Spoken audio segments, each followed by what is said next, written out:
안녕하세요. 오늘은 파리 여행의 필수품 뮤지엄 패스에 대해 자세히 알려드리려 합니다. 파리는 예술과 문화의 중심지로 매년 수많은 관광객들이 방문하는데요. 특히 루브르 박물관, 베르사유 궁전, 오르세 미술관 등 유명 명소를 빠르고 효율적으로 즐기기 위해 많은 여행객들이 선택하는 것이 바로 파리 뮤지엄 패스입니다. 오늘 영상에서는 이 패스의 구매처, 혜택과 사용 방법, 수령 장소, 추천 코스 및 구매 꿀팁까지 자세히 알려드릴 테니 파리 여행을 계획하고 계신다면 끝까지 시청 바랍니다. 파리 뮤지엄 패스는 파리와 주변 외곽 지역에 위치한 50개 이상의 박물관, 미술관, 명소를 자유롭게 입장할 수 있는 관광 패스입니다. 방문 전에 온라인으로 예약하시면 줄 서지 않고 바로 입장할 수 있어 시간도 절약하고 경제적이며 파리의 예술과 역사를 다양하게 경험할 수 있는 알뜰 패스라고 할 수 있어요. 하지만 에펠탑, 몽마르트, 사크레크에르 성당, 파리 디즈니랜드 등은 뮤지엄 패스에 포함되어 있지 않습니다. 뮤지엄 패스의 가격은 2일권이 70유로, 4일권은 90유로, 6일권은 110유로이며 파리 근교 뮤지엄과 명소들의 입장권이 13에서 22유로 되니 2일권 기준 4군데만 가셔도 본전을 뽑는다고 보시면 됩니다. 저 같은 경우 4일권 구매 후 총 8군데를 갔으니 이득이었다 봐야겠죠. 이번이 첫 파리 방문이시라면 적어도 4박 이상 하실 텐데 2일권을 구매해 48시간 안에 꼭 가야 할 명소들을 모두 방문하시려면 너무 빠듯할 수 있습니다. 2일권과 4일권의 가격 차이는 무료 입장이 가능한 사용처 한 곳만 더 가셔도 충분히 커버할 수 있으니 저는 무조건 4일권 구매를 추천드립니다. 패스 구매 방법은 다양하게 있는데요. 공식 웹사이트에서 이티켓으로 구매하거나 오프라인은 파리공항, 갤러리 라파예트, 파리 디즈니랜드 등의 관광 안내소에서 판매한다고 하며 저는 여행사 플랫폼을 이용했는데요.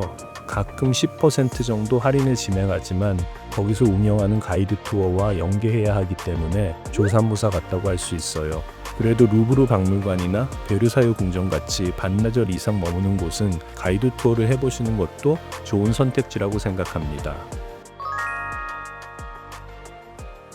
패스를 처음 사용하면 유효기간이 즉시 시작됩니다. 예를 들어 2일권은 입장 시점부터 정확히 48시간 동안 유효한데요.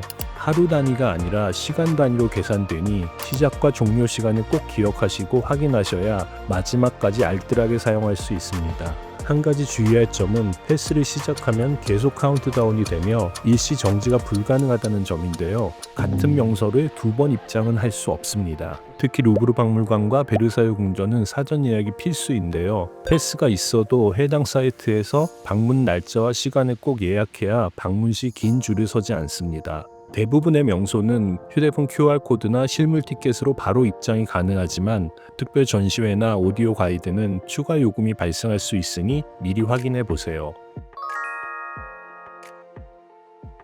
4일권을 구매하셨다는 가정하에 다음과 같은 일정을 추천드립니다. 1일차 아침 루브르 박물관 예약 후 오픈런 하셔서 개인 체력에 따라 다르겠지만 보통 4-5시간 정도 보시고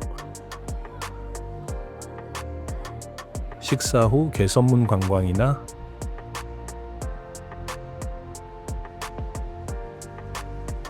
에펠탑을 보러 가시는 코스가 좋을 듯 합니다.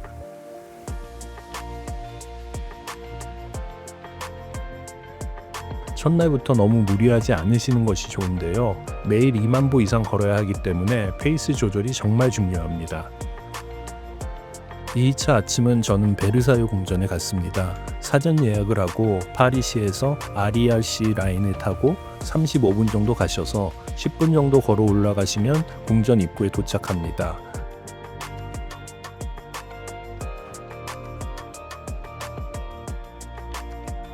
저는 셀프 투어를 했는데 4시간 정도 소요되었으며 살면서 본 것 중 가장 호화롭고 화려하며 우아한 왕궁을 봤습니다. 프랑스 왕권의 절정기인 루이 14세부터의 절대 왕정의 호화로운 상징들, 그리고 마리 앙뚜아네트의 화려한 욕망을 보았으며 프랑스 바로크 건축 양식과 예술의 정수를 체험할 수 있어서 정말 좋았습니다. 정원 입장료와 카트 이용료는 별도라는 점 참고하시고요. 베르사유를 다녀오시면 늦은 오후가 되실 텐데 저는 비슷한 느낌의 호텔 드라마린에 갔습니다. 18세기부터 콩코드 강장을 지켜온 역사적인 장소이며 왕시가구를 보관하는 용도로 쓰였다고 하는데요. 마치 베르사유 궁전의 미니처를 보는 듯한 느낌이었고 기대 없이 갔는데 너무 좋았습니다. 시간이 되신다면 호텔 드라마린 강추드립니다.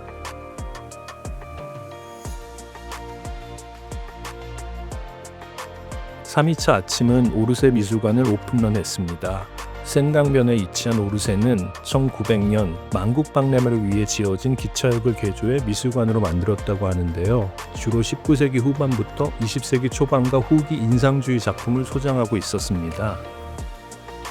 반 고흐, 모네, 마네, 고갱 등 늘 보고 싶었던 작품들을 직접 볼 수 있어서 꿈만 같았는데요. 오르세 미술관은 3시간 정도 머물렀고 점심 식사 후 몽마르트 언덕과 화가들이 활동하는 테르트르 광장을 구경했으며 시간 맞춰 가시면 사크레코에르 성당에서 파리의 일몰을 감상하실 수도 있습니다. 4일차가 되면 3일 내내 2만 보 이상 걸으셔서 많이 피곤하실 텐데요. 그래서 저는 마지막 날은 조금 여유롭게 다녔습니다. 가장 가고 싶었던 현대미술의 메카, 유럽의 모마라고 불리는 퐁피듀 센터를 3시간 정도 돌아보았고요. 명성답게 피카소, 칸디스키, 마티스, 앤디 워홀, 마크스 샤갈 등 현대미술 거장들의 작품을 다수 소장하고 있었고 특히 이탈리아 건축가 렌조 피아노와 리차드 로저스가 설계한 퐁피듀 센터는 안전시설과 일부 구조물이 외부로 노출된 독특한 형태가 특징이었는데요. 전시관을 향해 올라가는 긴 엘리베이터는 애벌레와 같다는 별명도 있으며 전시 작품뿐 아니라 외부에서 건물을 보는 재미도 있었습니다. 마지막 날 체력이 바닥나 꼭 가고 싶었던 오랑주리와 로댕 미술관은 못 갔는데요. 파리 5박으로 뮤지엄 패스의 5분의 1도 못 봐 아쉬웠지만 다음 여행을 기약하기로 했습니다. 오늘은 파리 뮤지엄 패스에 대해 상세히 알아보았는데요. 파리 여행 계획에 도움이 되셨기를 바랍니다. 영상에 언급한 장소들은 설명란에 링크 넣어드렸고요. 더 궁금한 점이 있으시면 댓글로 남겨주세요. 다음 영상에서 더 유익한 유럽 여행 정보로 찾아뵙겠습니다. 여기까지 보셨다면 구독과 좋아요 부탁드려요. 감사합니다.